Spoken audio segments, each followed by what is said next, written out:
with fear, you can definitely sell it. That's just how it is. And that's why there's talk of cyber attacks again, etc. We always have to look very closely. And even though we discuss things on a daily basis, we often let a day pass for some reports and wait for follow-up reports before we really consider it a case. Welcome to Cybersecurity Shall Be C-Level Priority, the podcast that puts the digital world to the test. Cyber attacks are on the rise, and data is the most valuable asset in today's world. But how can we protect what matters most to us? Drawing on the latest insights, effective strategies, and practical tips, we'll show you how to create a more secure digital environment. Because one thing is clear: security isn't negotiable, it's a top priority. Hello and welcome to a new episode of Cybersecurity is a Top Priority, the podcast today with Kerstin. Hello, Kerstin. Good morning, Nico. I'm glad to be here. For everyone who doesn't know you yet, could you tell us a bit about yourself? Yes, my name is Kerstin Zettl-Schabath. I'm a cyber conflict researcher at the University of Heidelberg.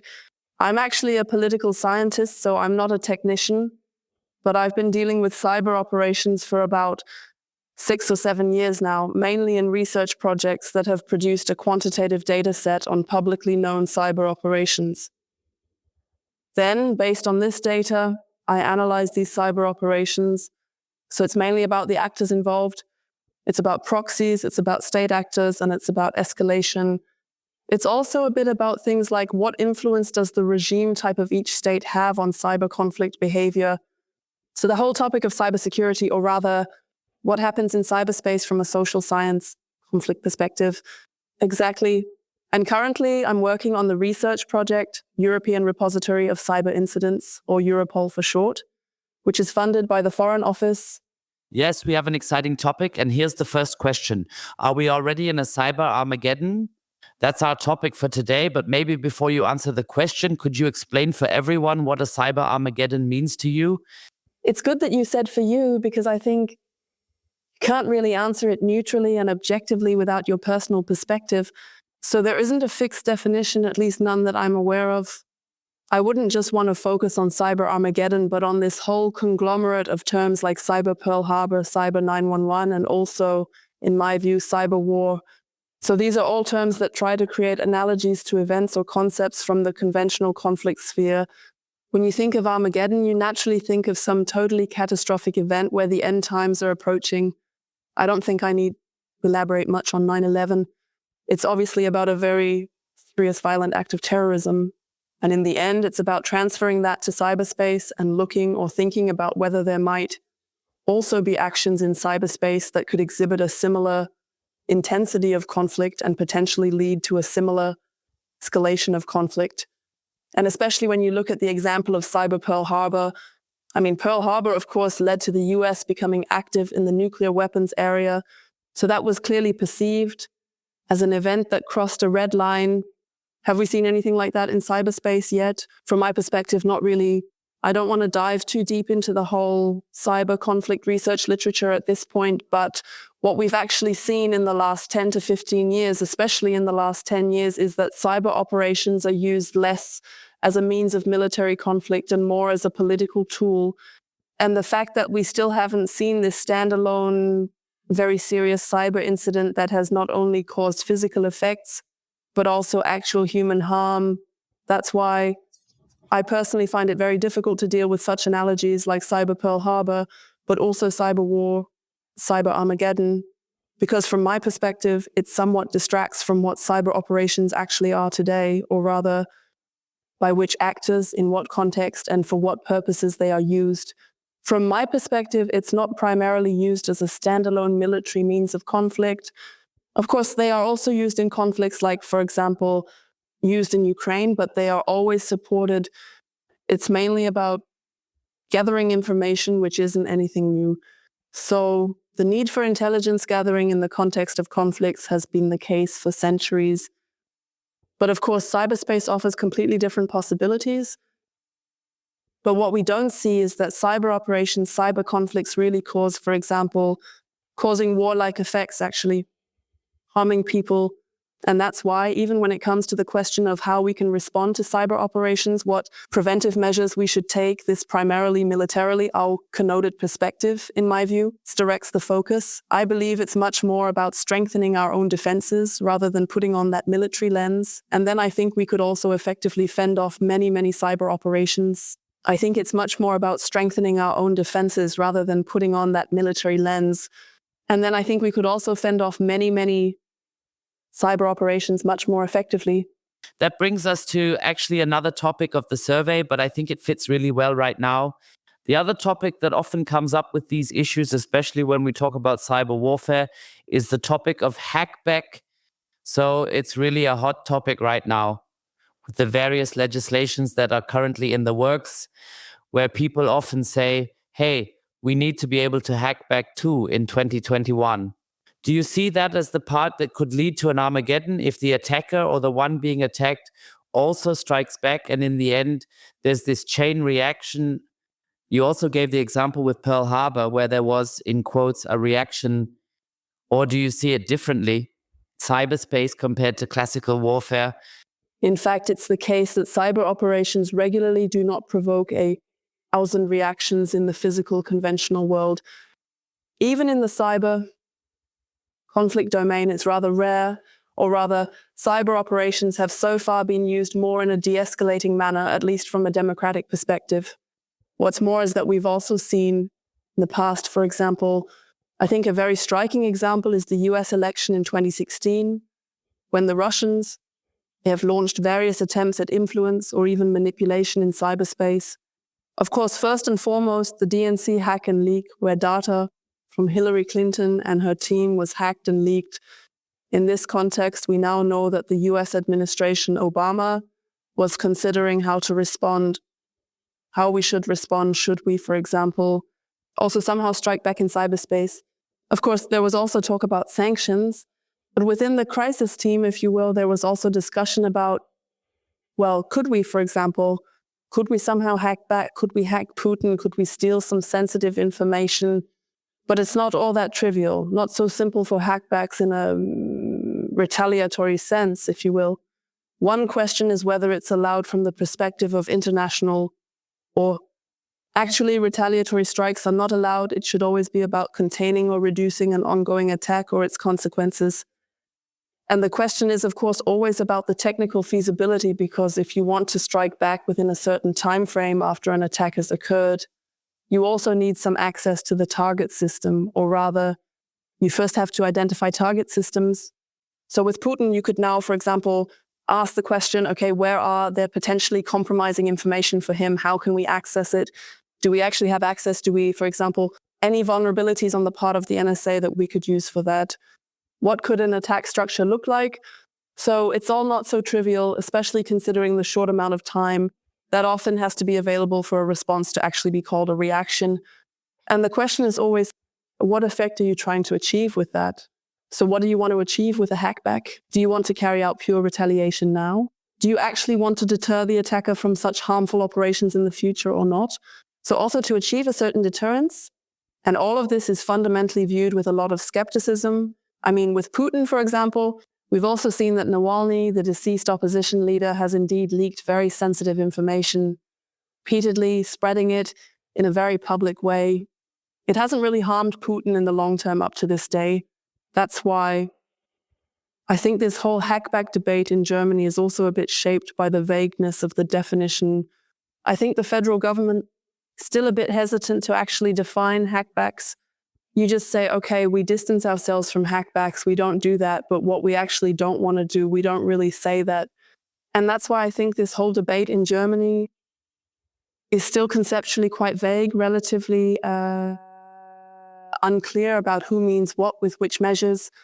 I believe active cyber defense measures can definitely make sense, especially when it comes to, for example, to somehow redirect harmful traffic, especially when it comes to working with providers in the context of public-private partnerships who are actually capable and authorized to, for example, to patch any systems so that some authority, which maybe doesn't even have a legal basis for it, doesn't have to access them from the outside. But it's also actually going in the direction of honeypots. It's also about how you can obtain information for attribution. So all of these are measures that are, of course, much lower on the scale than hackbacks, much less intrusive, and also pose much less risk, especially regarding collateral damage. And these are all measures that, in my view, definitely have a legitimacy. But this whole hackback debate is, in my view, still very politically charged, and it's still not quite clear which measures you want to use for what purpose and what goal, because that's also something I take away from the last few years. Of course, there were also more and more strategies that were adopted, cybersecurity strategy, but also the national security strategy, where the word cyber appears a whopping 62 times. So it's very, very, very, very prominent. But what often seems to be missing is the evaluation of the effectiveness and efficiency of strategies afterwards. So are the measures being proposed actually helpful and sensible in achieving the intended goal? And I think those are some issues in German cybersecurity policy that should be addressed in the coming years. So what always resonates with me regarding the topic of hackbacks is, as you just mentioned, this question of whether you want to take revenge or if you want to extract information with it. If you want to take revenge, I personally believe, in my opinion, that we would then create a much bigger problem, because we would then incur the wrath of the attacker, and we wouldn't necessarily be able to respond effectively from a technical standpoint, from a personnel standpoint, from a resource standpoint, but also in terms of what we are allowed to do or not do. And that's why I always find this debate very interesting. I agree with you that there are many advantages to doing it in a structured way. The other point is, if you see it as retaliation, I think we would receive a lot of anger, or let's say a lot of pushback, which we wouldn't get otherwise, and that would lead to even more problems. Absolutely. And it's also the case that for the most part, we find ourselves, not always, but for the most part, in the situation of democracy versus autocracy. And of course, it's also the case that in cyberspace, you could say, maybe fortunately, because the free open internet, free discourse, freedom of opinion, freedom of speech, all of that is present in democracies. But that also leads to the fact that the attack surface for cyber operations, especially when they enter the realm of information warfare, if you want to call it that, hybrid conflict means we are, of course, much more vulnerable than autocracies. I mean, just imagine Iran, or, of course, the most extreme example, maybe North Korea, where everything is much more isolated, much more closed off. It's, of course, much harder for democracies, for example, to actually retaliate. So against North Korea, apart from sanctions and applying political pressure, we haven't really found the right means to, for example, to actually hinder the country's nuclear weapons program. And that's why, yes, from my perspective, it's a very, very difficult topic. I completely agree with what you said. It's also a bit like the saying, those who live in glass houses shouldn't throw stones. So, of course, the USA can be seen as a cyber hegemon, having the largest and strongest cyber capabilities in the world. At the same time, if you take a look at the publicly available attack statistics, it's clear that the most vulnerable country in the world seems to be losing the most.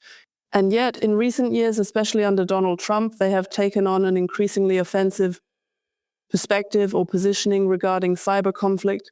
And we have, for example, we saw that in 2010, after Stuxnet was revealed, it was a wake-up call for autocracies, including China, which increased their capabilities. They then intensified their efforts to infiltrate US systems, increased spying. Thus, I believe hackbacks aren't the most effective long-term strategy for cybersecurity resilience. You have deeper insights into technical resilience, especially German systems, and I'd rather not discuss that today. So I believe that actually responding with hackbacks in cyberspace is probably not the most efficient or effective way in the long run to strengthen your own cybersecurity in terms of resilience. But I think when it comes to technical resilience, you definitely have much deeper insights than I do, especially regarding German systems, and I'd rather not get into that today.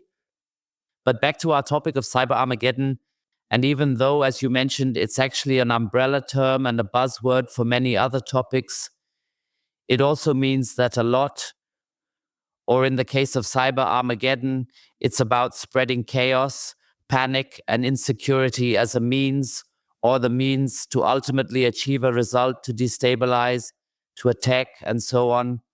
Now I see these issues, especially when it comes to the topic of panic, where chaos is often present.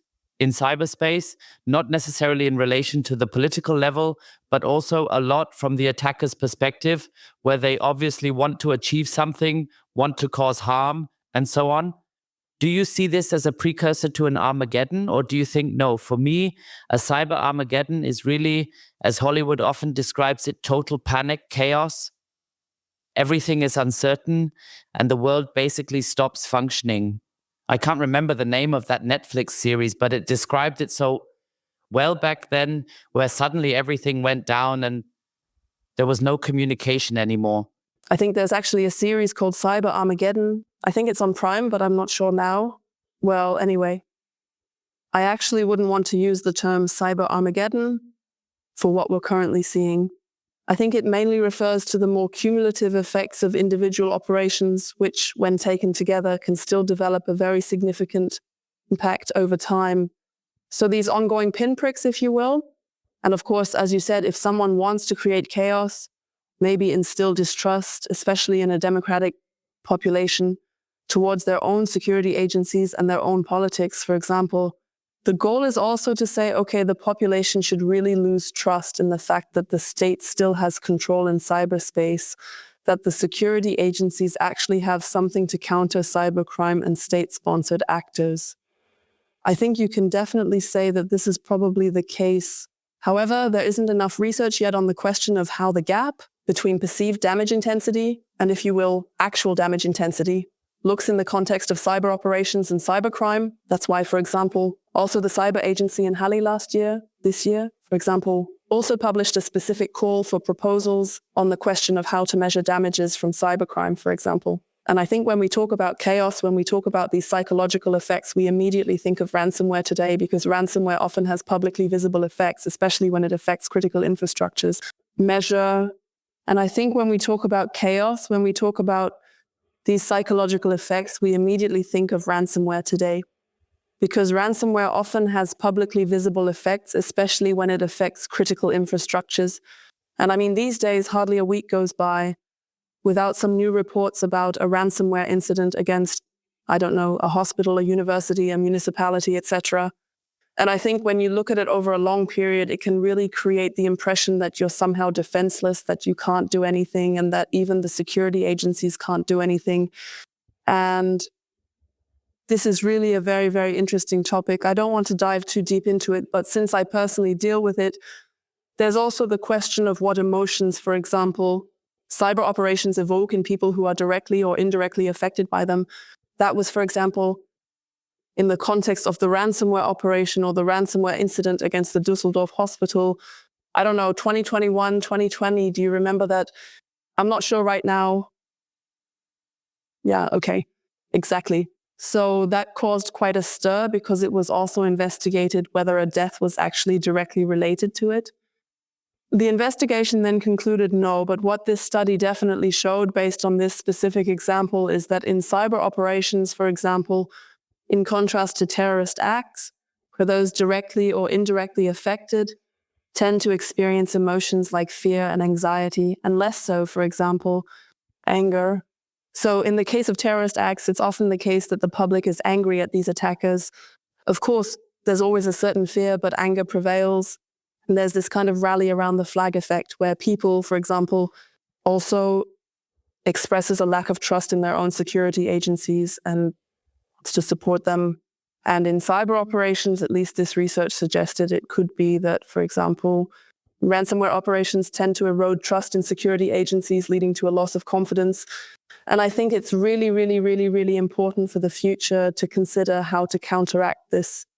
So as security agencies, partly in public communication after cyber operations, so that you, for example, communicate during that time and also counteract a bit of the misperception of actual damages, because often it's really not as catastrophic as it's portrayed. And I think that's really, really important also in terms of a crisis emergency management plan, maybe also in terms of business continuity management, if you think about it further. Yeah, that's about all I would say on that. But you're touching on a topic that I always say in the private sector: communication is key. Also, the topic that cyberspace, let's just call it cyberspace, is not tangible for many people. So when they see something happening, how do I deal with it? Then, of course, you have a lot of people with question marks because they just can't grasp it. What does it mean now that the data has been leaked? And then there's often this topic of I've been hacked. So how often do I hear in my circle of acquaintances, I've been hacked? And then I always ask, so yeah, what actually happened? And then it turns out later, no, I wasn't hacked. I just had a bad password or I clicked on the link or whatever. So I think that's still a huge issue, that the whole area of cyber, digitalization, and computers isn't really tangible for a lot of people, what's actually happening in the background. And then a big press agency comes along and writes that the next hospital has been hacked. I have that, for example, seen at One Quiet, maybe 2001. Can you also give your feedback on how you saw that back then? WannaCry was poorly programmed ransomware technologically, which was also easily shut down by the kill switch, and everything was back up and running. It attacked hospitals, airports, and companies in the maritime sector, affecting many people. German railway was a prominent example with concerns about trains not running anymore, but because it really attacked hospitals, airports, and a lot of companies in the maritime sector, many were affected by it.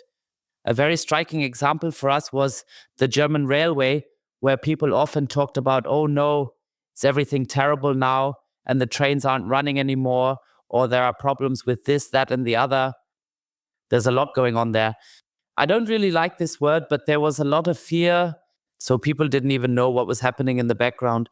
And I have, for example, safety and signaling systems were unaffected, only station displays were impacted. This likely caused fear for many. The safety systems, the signaling systems, everything that ensures the safety of the train was never affected. It was just the displays at the train station.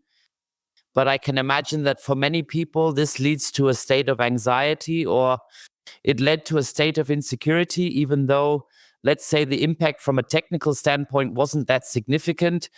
Do you see that in your research too, that often when something like ransomware hits, you initially have no idea what's going on or how serious it is, that it tends to turn into a fear story?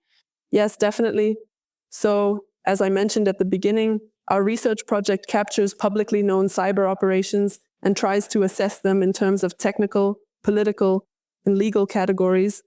We start by checking for CIA triad violations and technical impacts. We exclude pure scans. We rely on public info, often including media reports. Media isn't always clear, even for threat intelligence.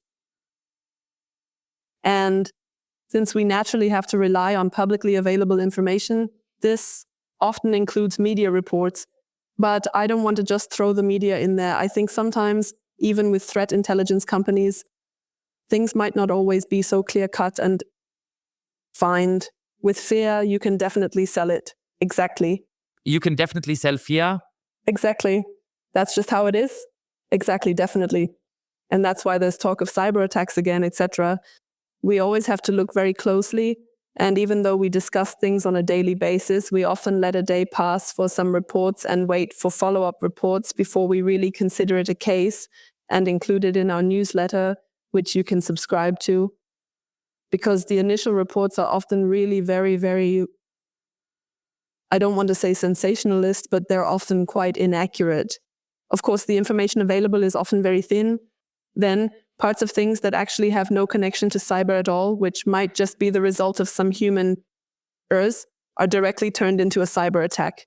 That's why I believe, as you said, especially in regard to the general public who obviously don't have the deeper knowledge or understanding of how things work and what can actually be triggered by cyber operations, from my perspective, the media are actually very, very important knowledge intermediaries, if you will, who unfortunately also jump on this bandwagon and prefer to talk about a cyber attack right away.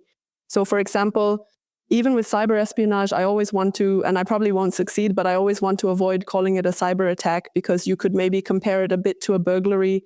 You might not always immediately call it an attack. That's exactly why I believe the media are very, very important. And maybe another example from the last few weeks, there are always reports that some company, for example, has gone bankrupt or insolvent due to a cyber operation. But I think it really misses the reality that this might have just been the last straw, while there were certainly other factors or circumstances in the chain that had already put the company in a difficult position. Has now gone bankrupt, gone broke, or become insolvent due to a cyber operation But it misses the reality that this might have been the last straw, while there were other factors that put the company in a difficult position. The report says company XY went bankrupt because of cyber operation XY. People hear that and not dig deeper, thinking they're taking our companies because of a cyber operation. But then the report often comes out saying company XY went bankrupt because of cyber operation XY. And I think that leads to people hearing something like that and not looking into it more deeply, thinking, wow, this is crazy. They're taking down our companies because of a cyber operation. And that's not the case. Another example, you probably heard about this too, this milking system or whatever it was. That was basically a similar example. So the cause and effect relationships are often not presented the way they should be. So I think sometimes it's better not to report right away and maybe wait to see how the information develops and then report when you know more. I found that too, for example. That Hamas phone story, it's really striking. Within minutes, everyone was talking about attacks themselves, saying the phones were hacked and the batteries were made to explode and so on. And I always think from a technical perspective, if you take a step back and consider how that could work, it's not that simple. And I always found it really interesting, even in my security bubble, that many people on LinkedIn immediately started talking about the cyber attack, saying the phones were hacked, this, that, and the other. In 2021, reports gradually started coming in that explosives must have been involved. The claim of a cyber attack persisted for a very long time. And I think that's often the issue. Of course, it could have been triggered by a remote detonation that you, let's say, did over the internet or through the phone network or whatever, which set off the bomb. So the trigger could have been a cyber attack, whatever you want to call it, that ultimately led to the explosives going off. But it wasn't that the phone was hacked or anything like that, but through the battery parameters. They weren't even phones. It was more like the pager battery exploded due to some kind of manipulation or whatever. I often see, that a cyber attack can lead to another consequence that is much worse. That can happen more often. Or that you use cyberspace as a gateway, that's also very common, but it's not always the cyber attack that ultimately triggers everything. From my perspective, this also shows that we need to fundamentally ask ourselves, especially if we actually want to cause physical effects and maybe even kill people, should cyber operations really be the method of choice? So, for example, you can also see this with Russia in the Ukraine war. If they really want to destroy any energy infrastructure in the long run, they don't do it with some sophisticated cyber operations where they have to conduct reconnaissance for months and where in the end it might all go wrong because of some patch. Often you can't even assess the collateral damage or how it will all work out as we imagine. So they just drop bombs instead. Or of course, right now the use of drones is also being discussed a lot. You just can't really assess whether everything works out the way we imagine. So you tend to just drop bombs instead. Or of course, right now, use of drones is also being discussed a lot. That's why when you use terms like cyber war, cyber Pearl Harbor, cyber Armageddon with military connotations, it alters how cyber operations work. They exist in a gray zone between war and peace. More in this corridor we often find ourselves. We have a full-scale war between Russia and Ukraine, but we're often lower on the conflict and escalation ladder. They're more in this, as they say, gray zone between war and peace. Actually more in this corridor where we find ourselves more and more often, of course. In 2011, we had a total war that had actually escalated, if you will, between Russia and Ukraine. But it is often the case that we do not yet have this state of conflict, that we are still further down the conflict ladder, the escalation ladder. And that's where cyber operations are often a method of choice, especially on the information-laden level, if you will. Maybe one last question for you, which I'm personally interested in, especially from your research perspective. What can we do to protect ourselves against this? We keep talking about technical measures, organizational measures, and processes, but often the technology is put in the foreground. What do you see from your research? What should we be doing more of? I really believe, though, that even though this topic is probably often beaten to death, education is extremely important. I mean, the whole generation that's coming up now, who will probably have to protect our systems, which will be much more complex in 10, 15, or 20 years. They need to be prepared for that. So I think education really needs to be invested in much more. I can only speak for myself. Of course, it's been a few years, but I would have really liked it if I had been taught more basic IT skills. I think that's a very, very important aspect. Of course, especially when we get into the area of disinformation, education needs to be involved there too. There's this term I'm trying to think of, but it's about how kids and teenagers need to be introduced to social media so they can better assess whether a source is trustworthy or not. So what I think has been happening for many years now, it's of course a very, very complex topic, especially when it comes to the area of disinformation. Disinformation impacts all ages. Reaching older groups is tough without schools. Governments must boost IT security, focusing on defense. Basics like MFA, patching and training are key but often ignored. Reaching them is a different challenge. Strengthening its security by focusing on defense and implementing processes is crucial. It's not just about preventing every attack. Prevention often boils down to basics: MFA, patching, and training. We struggle to implement it effectively. It's not easy. And I think that's definitely more your area of expertise, but it shouldn't just be about, well, we can't defend against and prevent every attack, which I think is certainly true. However, even as a non-technical person, I notice when I read all these threat intelligence reports where everything is described in detail, that when it comes to the section on what could have been done to prevent it, it always seems to come down to the same 3 or 4 basics: MFA, patching, employee training. And I think, okay, it's always the same. And yet we somehow fail to really get that into people's heads and actually implement it. So that's why I think it's all not that simple. I don't think it's something that can be solved in a single causal way on just one track. In 2001, I think what you mentioned about crisis communication from government authorities, I think that could and definitely should be intensified. Because maybe, to give one last example, when we talk about damage, it's not just about what the attacker does, but also about how the victim responds to it.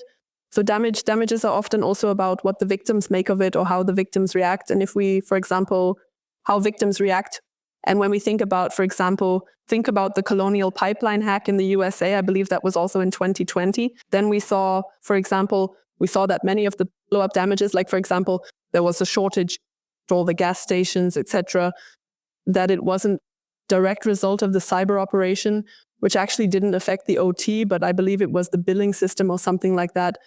Exactly. But in my opinion, I think that a little bit more less extensive, less controlled and unnecessary communication from the authorities also led to panic buying. And that's why I think if we want to prevent such follow-up or cascading damages, especially when we're talking about critical infrastructure and sensitive areas, it's really about managing that from a governmental side in a crisis mode to be able to contain the damage more effectively. Above all, we would also need to address the areas that are under constant fire.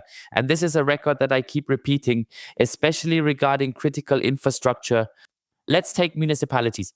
As an example, you mentioned municipalities earlier, and there was some great legislation that kept getting thrown out because people said, no, we don't need that, and so on. I believe, and I keep saying this, it's a mindset issue for me. We just have to manage to change this mindset for everyone to get this understanding. And I agree with you. In my school days, I learned Word, Excel, PowerPoint, and a bit of programming. When I look at it these days and this media literacy, I think that was the word. Exactly, media literacy. Thank you. Yes, that's also a topic close to my heart. I've talked a lot about this in the podcast, and I'm also actively involved here for my kids at school. Then I keep running into the problem that the focus is always just on the media literacy issue, what kids are allowed to post. Or rather, when it comes to data protection, it sometimes becomes a matter of overregulation for me. I find it pretty crazy what parents or even kids are doing regarding data protection. Oh, you sent my kid around on WhatsApp, I'm going to sue you for that. Or, oh, you took a picture of a kid without putting a sun or a smiley on it, and so on. Where I regularly have the discussion, yes, okay, everything is nice and good, but just take a look at the other side, which is just as important and relevant, and not just always this data protection issue. And for me, that includes this mindset change, and especially that we also give the people who are supposed to explain this, namely the teaching staff, the support they need. Because, of course, teaching staff have no experience with that. Well, you could see that during the Corona period, with some teachers, it was already a struggle to use something like Teams, to be allowed to use 2021, not because they can't do it now, but because they weren't allowed to, or because they don't know how to handle it, because the licensing issue hasn't been clarified. We could easily make an entire podcast just about that. But you can see that we need to invest even more in this area and that we have to do more. and I'm also addressing my bubble here, that we as security experts need to do a lot more ourselves. But I have to say fairly, you're also limited there because in the end, especially with media literacy, it's always about data protection and not about security in the broader sense. And this mindset change has to happen. And I believe that if we do this step by step, then the external perception of a possible cyber Armageddon, or if we ever face something like that, will be completely different than it is now. But what do you think needs to happen for us to actually see this mindset change? So we've already seen many serious cyber operations, and obviously none of that has led to it happening. So what do you think needs to happen, maybe as an external event, for that to really be the case? I mean, the economic damages have been widely discussed now, and that should really be clear to everyone by now. I think we need to change the way we approach it and not deal with fear anymore. For me, a huge issue, and I keep saying this, is dealing with fear. This question alone. The question isn't if you'll be attacked. The question is when you'll be attacked. All these things create one thing, and that is fear. It's just like if I were to go to a CEO and say, look, there's NIS2 and DORA, and if you don't do this, you'll lose this much money or you'll have this problem. A CEO has a lot of issues to deal with, and cyber is just one of them. And what I keep seeing is 2021, one is dealing with fear, and the other topic is communication on a completely different level. So if I, for example, go into a company and especially advise a company in the area of cybersecurity or also on this topic of awareness. Awareness is not just a fairness training or a phishing campaign. That's always a huge problem. Everyone sees awareness as I buy a great tool and then I run a phishing campaign and an awareness training. No, that's not awareness. For me, awareness in 2021 is about emotionally engaging people with the topic. And how do I achieve that? By showing them that, hey, this doesn't just affect you at work, it also affects you personally. For example, I do life hacks that have nothing to do with the company. So when I do an awareness training or an awareness life hacking at trade shows and events, or even with our clients, I always include the personal level. I say it affects you personally just as much because we are simply built that way, or so many people think that way, that we just assume, okay, in the company, I have an IT department. I might even have a security department. They take care of everything. So I, as an end user, don't have to do anything. And then I keep coming back to this topic of usability versus security. I have some great security measures, but I don't like them. Or let's just say in German, it takes me 10 more minutes to log in. So I'm trying to find ways around it so I can save those 10 minutes. And if you can't manage to engage people on an emotional level, I do that really well by including the personal aspect. Look, this affects you personally just as much because then the questions come up, oh, what can I do about it? But I don't want my surveillance camera to be visible to everyone and so on. And I think those are the things where we can achieve a mindset change. We need to move away from fear-based topics. The press is to blame for sensationalizing events, leading to attacks on companies. Lessons learned are ignored. A hospital led to a podcast documenting providing insights. The Simplicissimus documentary on Putin's bears highlighted for understanding. Fear holds us back, preventing progress. Lessons learned aren't focused. The hospital case led to a podcast documenting everything, a valuable experience. They discussed it saying, let's talk about this. Similarly, the Simplicissimus report on Putin's bears highlighted the issue, fostering understanding. Fear culture in society today holds people back and prevents progress. As you said, it's not just the media. The IT security field also plays a role. The report or the documentary you were part of from Simplicissimus about Putin's bears, where they just talk about it, highlight it, and allow for some understanding. I see a lot of fear culture in our society today, and this fear holds people back, which is why we can't move forward on the topic. As you mentioned, it's not just the media, but I also think the IT security field plays a role in this. The products need to be sold too. So fear definitely helps when it comes to saying, okay, our product is the only thing standing between you and the next very serious cyber incident. And I have to tell you, and this is the next mistake, cybersecurity is not just a technology. So please stop seeing a firewall as your all-in-one solution or a magic bullet or whatever it is, like a 7 system or IDS system. What I meant earlier is that a comprehensive security concept includes technology, processes, people, and the context of the company. And I agree with you, our security bubble is very product-focused right now. It's gotten better in recent years. Yeah, he says that's gotten worse again because of AI, because now the next big thing is being hyped up, namely AI. Our tools can suddenly do AI, and AI does everything, and AI is there for that. I recently did an interesting podcast on the topic of AI pen testing, where there are companies saying, hey, we do fully automated pen tests. And I'm like, oh my God, just stay away from that. It can't possibly work. But in the end, it's like I always say, it's just another drop on the stone. And the media is part of it. And the technology consultants are part of it. And we mustn't forget, in the end, there's a huge market in the cybersecurity field. Of course, there are also many market players who take advantage of that. The ignorance of the customers, I keep saying that snake oil salesman is really the magic word for that. They're everywhere, not just in the cybersecurity field, but especially in cybersecurity. I see it time and again, because you have to look at it this way. I always say that I have no idea about cars. In 2021, when my car breaks down, I call the roadside assistance or the towing service. If a company has no idea about cybersecurity or information security, it hires a consultant. How is the company supposed to know if the consultant is good or bad, or if the consultant is really representing my interests or those of another company just to sell me that firewall or whatever it is? And that's also the other side of the coin. If you as a company are looking for help, you will of course get help, but you really don't know if the help is right or wrong. And to be fair, there isn't just one way to do cybersecurity. So there are thousands of ways. One is faster, another is shorter, is cheaper, and another is more expensive. So that means there are so many things you have to consider. And that's where the market is just huge again, making you think about who the right player is in the market and who you should team up with. Absolutely. And as you said, it's no longer just a technical issue. Security isn't just a product, it's also a process, as the saying goes. This also shows that I can talk to you today not as a technician, but as a political scientist, highlighting that there is indeed very strong socio-political component and that people are a very significant factor in this. I was really glad to be here. Thank you so much for being on the podcast today. I wish you and the team continued success in your research. Also, in the way that you will continue on, I was really glad. I also believe that this is a super important topic to look into. Because as I mentioned, these lessons learned, especially in the corporate sector, are done by very few.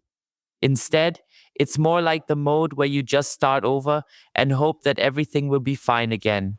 So I'm really glad you were here today. And that's it for this episode of Cybersecurity as a Top Priority. And we'll see each other next time. Thank you very much, Nico, again for the invitation. I really enjoyed being able to talk a bit about Cyber Armageddon. And yes, the best to you for the upcoming podcast episodes.